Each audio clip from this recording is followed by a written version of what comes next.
মজাদার এই খাবারটা খেতে কত না ভালো লাগে। আসসালামু আলাইকুম everyone, welcome back to my YouTube channel and new blog video. আজকের ভিডিওটা হতে যাচ্ছে মুশফিক অ্যাগ্রের এক অন্যতম ভিডিও। দেখতে পাচ্ছেন যে আটা দিয়ে আজকের এই রেসিপিটা তৈরি করব, এবং যেটা আপনারা ভাবেছেন আটা দিয়ে মেনলি কি তৈরি করা হয়। আটা দিয়ে মেনলি আমরা আজকে পরোটা তৈরি করব। পরোটা তৈরি করার মাধ্যমে আজকের এই ভিডিওটা আপনাদের মাঝে নিয়ে আসলাম। এবং দেখতে পাচ্ছেন যে কারেন্টটা চলে গেলো, তাই জন্য আমি আমার মোবাইলের লাইটটা তৈরি দিয়েছিলাম, তাই জন্য এটা সাদা দেখাচ্ছে এখানে, এবং পাওয়ারটা কমাই দিই, তাহলে এবারে বোঝা যাচ্ছে যে দেখতে পাচ্ছেন যে শুকনো শুকনো আটাগুলো আমি নিয়ে নিলাম, এবং নিয়ে নেওয়ার পর খমির করে এভাবে করে নিলাম। মাত্র 6টা পরোটা বানাবো আর কি, যেটা পরোটা বলে থাকি আমরা।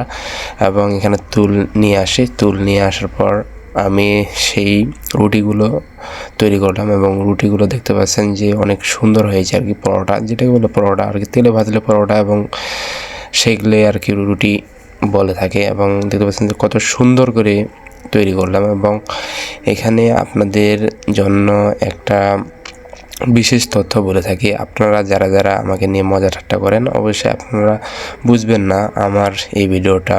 এবং প্রত্যেকটা ছেলেরই দরকার যে নিজের খাদ্য যেন নিজে তৈরি করে খেতে পারে, এবং যারা প্রবাসে আছেন তারা বুঝে যে নিজের খাদ্য নিজে তৈরি করা কতই কঠিন। এবং অবশ্যই আপনারা শিখবেন, এবং কীভাবে দেখতে পান যে সুন্দরভাবে একটা রুটি তৈরি করলাম।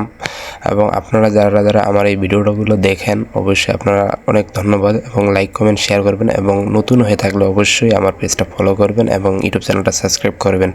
দেখতে পাচ্ছেন যে রুটি আমি কিন্তু ভাজার তেলেও হাত দিতে পারি, আমার অতটা পুরা যায় না আর কি হাত। এবং অবশ্যই আপনারা শেষ পর্যন্ত দেখবেন, কন্টিনিউ করবেন ভিডিওটা। এবং দেখতে পাচ্ছেন যে আমার গ্যাসের চুলা রয়েছে আমাদের, এবং এখানে দেখতে পাচ্ছেন যে কত সুন্দরভাবে একটা পরোটা হয়ে গেল। এবং আবার আমি তেল দিব আর কি, এই যে তেল, রূপচাঁদা তেল দেব। এই তেলটা অনেক ভালো আর কি, এবং কোম্পানি দৃষ্টি আকর্ষণ করে বলবো যে এই রূপচাঁদা তেলটা যেন অনেক সুন্দর হেলথফুল একটা তেল।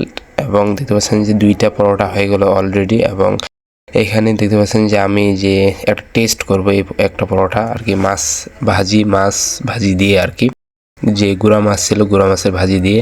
এবং দেখতে পাচ্ছেন যে অনেক সুস্বাদু হয়েছে এই পরোটা, আপনারাও চাইলে খেতে পারেন। এবং এই খাওয়ার পর আমি চলে আসলাম আমার পড়ার টেবিলে, এবং বইগুলো অগোছালো হয়ে আছে, এবং এখানে পড়বো আর কি। এবং সবাইকে ধন্যবাদ, আসসালামু আলাইকুম।